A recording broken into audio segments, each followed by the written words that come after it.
Ulitin ko lang, medyo napalpak lang aking sound system. So anyway, ang ating pag-usapan po sa ngayon ay yung tungkol po sa yung ayuda, yung ayuda rin nga itong tawagin, yung 20 pesos per kilo na ibibigay. Bakit ang tanong, napakalaking tanong, na bakit sa Visayas lamang?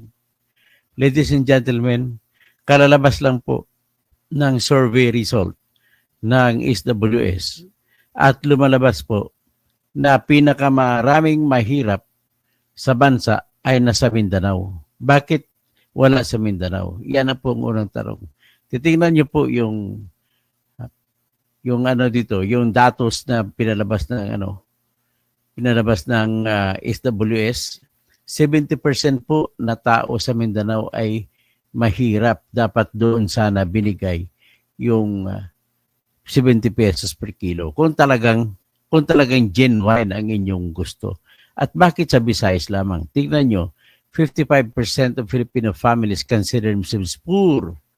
Ang 55% po, kung 110 Filipinos, 120 Filipinos million tayo sa ngayon, ang 100 million ay 55 million.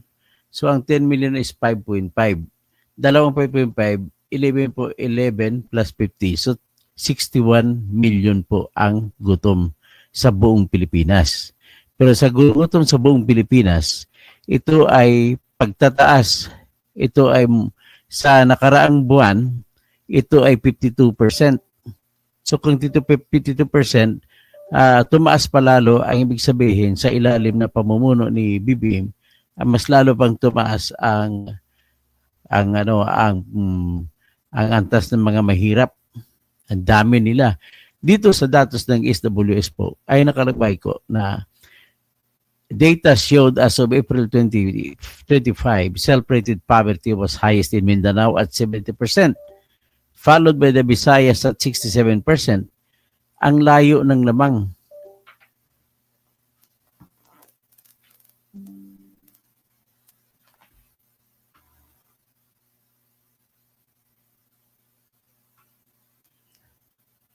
Hello.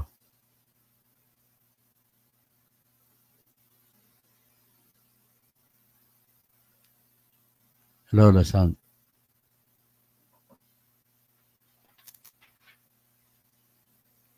Hello, sound. Ayun, meron pala. Kala ko walang sound. So anyway, ang datos po na lumalabas sa SWS, kaninang report lang po ito, ay 67% lang ang mahirap sa Visayas. So 70% sa Mindanao. Kung i-translate mo yan, 70% sa Mindanao at 67% sa Visayas. So that means to say, kung divided by 3 mo, ang populasyon na 120, 40 million. So 7 times 4, that is 280. 7 times 4, di 28. So 28 billion ang gutom sa Mindanao. Tapos halos ganun din sa Visayas. Pero mas mataas sa Mindanao. Ang tanong, bakit sa Mindanao lang ang pagbebenta ng 20 pesos per kilo? Walang maliwanag na sagot po na ibinigay ang mga opisyal ni Bongbong Marcos. Ang sinasabi nila una, mas marami daw kasi umaapaw na ang stocks ng NFA sa Visayas. So, kung umaapaw ang stocks sa Visayas, bakit umaapaw? Ang unang tanong. Ang ibig lang po sabihin yan ay kung umaapaw ay bastante ang bigas sa Visayas. Kung bastante ang bigas sa Visayas, huwag mo naman sabihin sa akin na hindi bumibili ng bigas sa taga Visayas kaya napupuno po yung stock house, mga warehouse ng NFA.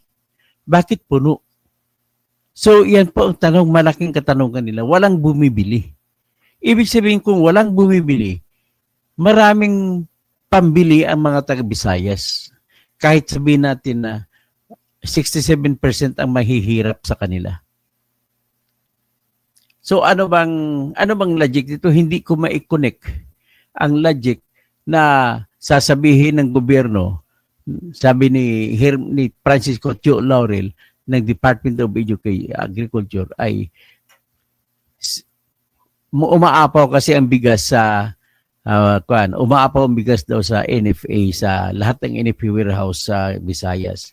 Paano naman sa Luzon? Umaapaw rin ba? Hindi umaapaw? Oo. Kung umapaw lalo, mas lalo pa dapat kayo magbigay. Marami din mahirap sa Luzon. Bakit sa Mindanao hindi kayo magbibigay?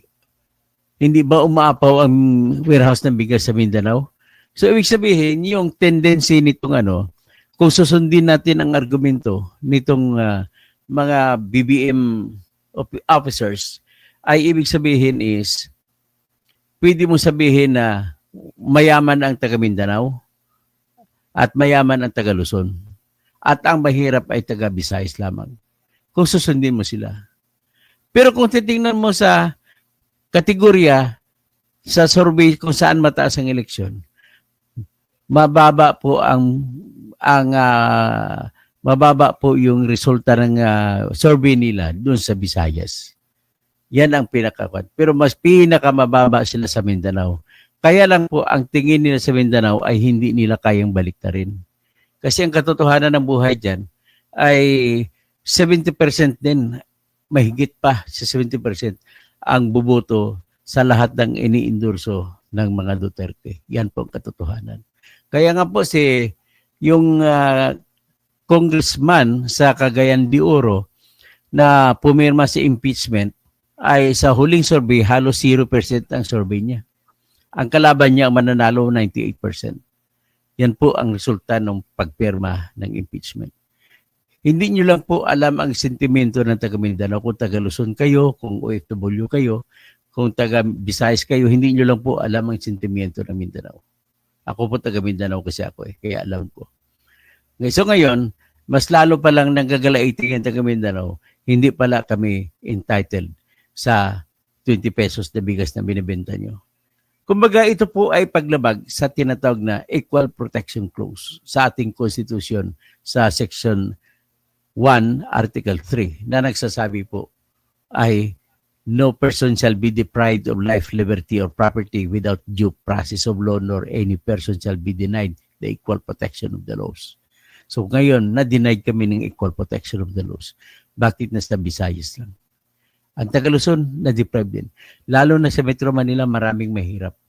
Kaya, yan po ang napakalaking programa na walang kwenta. Habol na ang iniisip kasi nila, mahihilot pa nila mga butante sa Visayas in their favor. Yan po ang katotohanan. Ngayon, kung it happened na nanonood po kayo ng Kalye Survey, ay sigurado po kayo na makukumbinsi kayo na wala pong pupuluting buto yung mga BBM na kandidato. Lahat po kasi lamang kung mga 100 ang tatalungin ng mga Kalye surveys, mabuti na may 20 kay Bongbong na mga senators na BBM.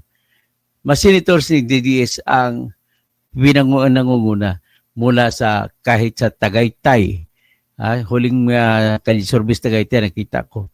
Ang sabi naman sa akin doon kahit na sa Cordillera, kahit na sa Ilocos, hindi pa masiguro ni Bongbong Marcos. Kasi si Ilocos, marami na ring Ilocano ang hindi gusto sa kanya. Yan po ang katotohanan.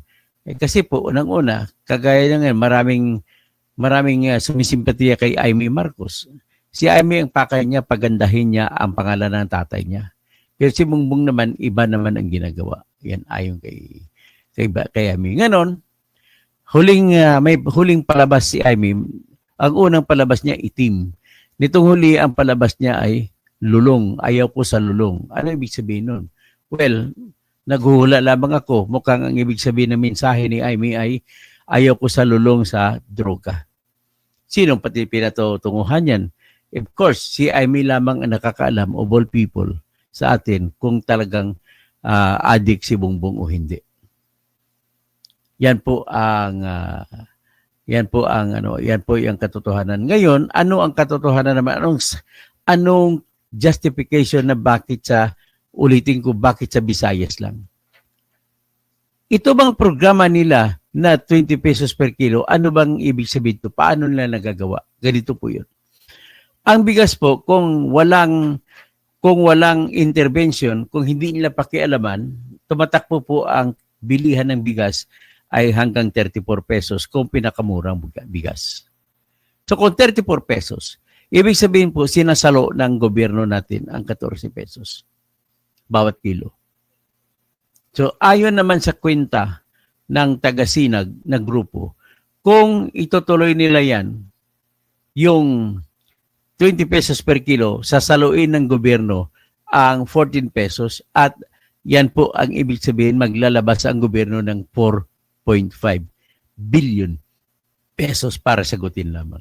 So ibig sabihin, pera din ng taga Mindanao ang binabayad sa pagtatabon ng 14 pesos para magiging 20 pesos ang bigas sa Visayas.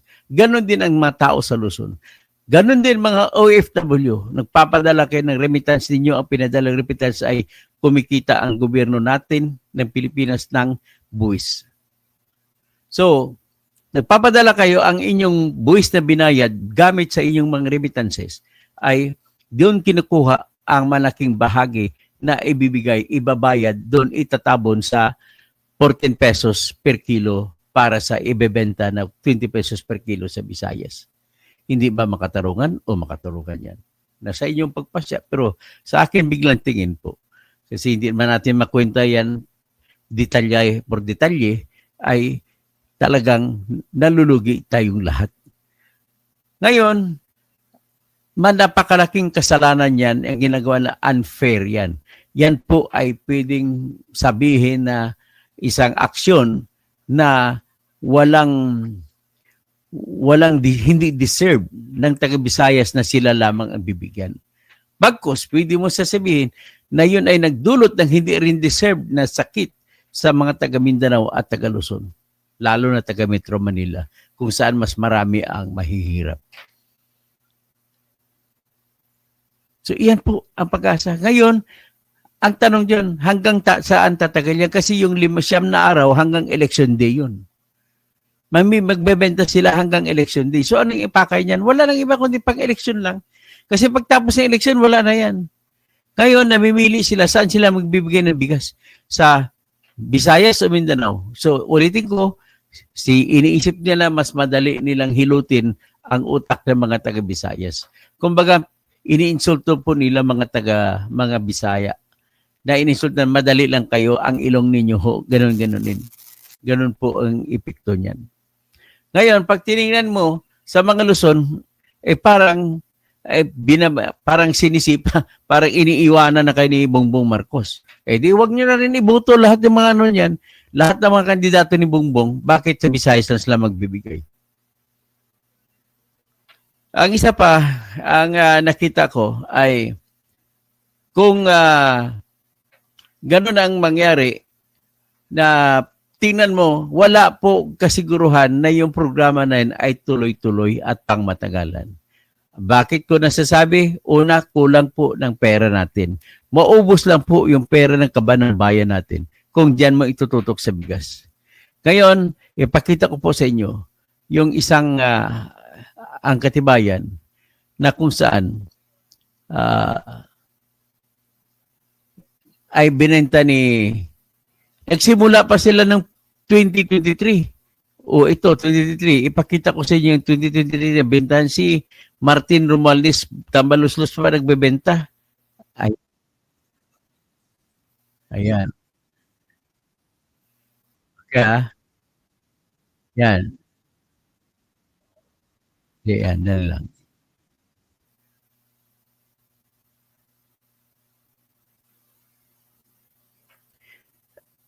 Nagbenta-benta pa to si Gwen Garcia tsaka si Romualdez noong 2023 sa Cebu. Ayan.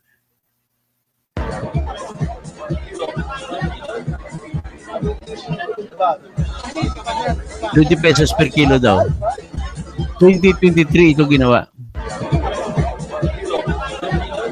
Ibig sabihin, every now and then ginagawa nila yan. Yan lamang po ang ebidensya. Yan ay malaking ebidensya na ibig sabihin, kung nagawa nila noong 2023 at hindi nila po tinuloy, ibig sabihin, iyan pong programa na walang kwenta. Yan nakita niyo si Gwen Garcia doon, siya ng kilo-kilo. Di ininsulto yung mga Cebuano. So ngayon, ang nakaka-insulto pa, ito pang katotohanan ng buhay. May pakita ko sa inyo. Lumalabas po, may nagreklamo sa ABS-CBN na yung mga bigas na binibenta pala nila, marami doon ay problema. Ito. Direct. Wala to.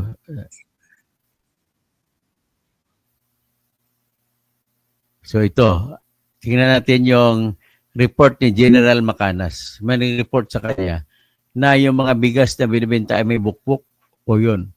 Yan po ang 20 pesos per kilo. Na binibenta per sako na 20 pesos per kilo. Yan. Tika mo na.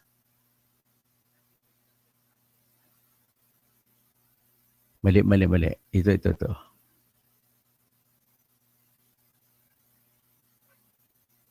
Yan. I-play natin si General Macanas. 20 isang kilong bigas, tig 29. Hindi pa itong tig 20 So, maraming nagreklamo, ibinalik ang bigas kasi yung sakong nabili nila sa NFA, may kuto, may bukbok. Sinare lang ni Reyno Opusa sa Facebook Reel. Kailang Balitang TV Patron. Pakinggan natin ang balita. Pabalik ng binili nilang bigas sa Kadiwa Stall sa Murphy Market sa Cubao, Quezon City. May mga insekto kasing nakitang nakahalo sa bigas. Insekto. Meron silang nakitang mga kuto or bukbok na tinatawag nila. Merong mga brown buyer na bumalik kasi yung sako-sako ang binibili nila. So hindi namin nakikita yung loob ng sako kung meron. Nasaktuhan ng ABS-CBN News ang ilang plastic ng bigas ng Kadiwa Rice na marami ng reveal o bukbok at hindi lang anila iisang sako ang meron ito. Karamihan meron Merong sako na marami, meron na konti lang. Kasi nasa loob ng bigas yung yung mga bukbok. Yung 40 pesos pa yung bigas. Mas maganda.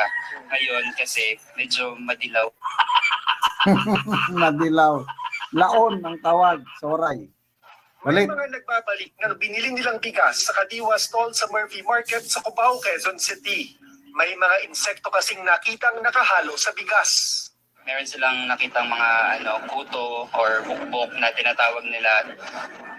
Merong mga buyer na bumalik kasi yung sako-sako ang binibili nila. So hindi namin nakikita yung loob ng sako kung meron. Nasaktuhan ng ABS-CBN News ang ilang plastic ng bigas ng Kadiwa Rice. Gumagalaw. Marami ng reveal o bukbok. At hindi lang anila iisang sako ang meron ito. Karamihan meron Merong sako na marami, meron na konti lang. Kasi nasa loob ng bigas yung yung mga bukbok. Yung 40 pesos pa yung bigas. Mas maganda. Ngayon kasi medyo madilaw. So yan At least alam nyo na, nakita nyo na. Ganon po ang ginagawa ng gobyerno sa atin. Walang kasiguruhan po. Kaya wala ka na may depensa dito, Mr. Gregorio Babaran. Ganon talaga, wala tayong magagawa dyan. So anong gagawin natin? Magdasal na lang tayo na mag-ayos ang makajakpat si BBM. So hanggang dyan lang muna tayo, no? So Antonio Buensusiso, Chinese propaganda po yan. Booking na po ang layunin nyo. Anong Chinese propaganda? Katotohanan po ito. Hindi po Chinese yan. Ang katwiran po yan ng mga Chinese propaganda na gano'n. Yung mga maka-BBM. May ka-BBM ka ba, Antonio Buensusiso? Hindi naman siguro. Everlingaw, shout out po, Boss Toto Kausing, Noipi, Sports Pride, boot buying yan. Talagang boot buying yan, Antonio, di ba? Boot buying talaga yan. Wala ka na may isasabi dyan. Talagang boot buying yan. I am no PBBM or DDS but pro Mang Juan de la Cruz. the Romualdezes are from Visayas. Ay, tama si Martin Romualdez ang dahilan. Tama, buti na isip ko yun. Si Romualdez pala ang dahilan ko bakit. Laki ng lugi kung ang isang pinang subsidy nila, pag subsidy po nila sa computation po ng Sinag Group ay 4.5 billion sa 5 na araw na pagsasubsidiya. So, yan po ang katotohanan na nakikita nyo ay halata naman po talaga na walang kwenta ginagawa ng BBM. Kaya maghanap na kayo ng mga bagong kandidato. Doon na ibuto sa bagong kandidato. Mas maganda yan. Ang number 1 talaga dyan si Heidi Mendoza. Pinakamaganda talaga sa lahat yan. At subok na siya. I-picture ko rin siya. Minsan kasi siya po ang nagpakunbik sa kay General Carlos Garcia na siyang ang tawag controller ng Armed Forces of the Philippines na kinukupitan niya pala yung pera ng Armed Forces of the Philippines. So yan po ang ating masasabi sa ngayon. Magandang umaga po sa lahat. Sino pa iba? Shout out kay Kadama sa Jordan Reacts. Sino pa? Si Roel Kagbay. D. So pasensya na kayo. Medyo yung unang may salto o may problema yung aking mixer. Rafael Berkulis. Baka gusto nila first class ginagawa ng akala na po tatay niya ng akong pesos. Huwag na kayong bumalik dyan. Ang pinag-usapan natin po sa ngayon, Rafael. Ang pinag-usapan natin na ngayon. Yung nakaraan ay nakaraan na yon. Hindi mo na makain ng bigas yung nakaraan. Pinag-usapan natin sa ngayon. O kung magugutom ka ngayon, maabot pa sa 55 plus 11. So that is 66 million po na tao ang mahirap ngayon sa lahat. So Nonoy Aragon, sa akin isang bote, wag na sadiki, katapat yan. So Tony Ubak, umayos naman kayo. Tapos Julius Cesar Causing, wala o Judad. Sige, mito naman. Yun na, okay? So magandang umaga po sa lahat.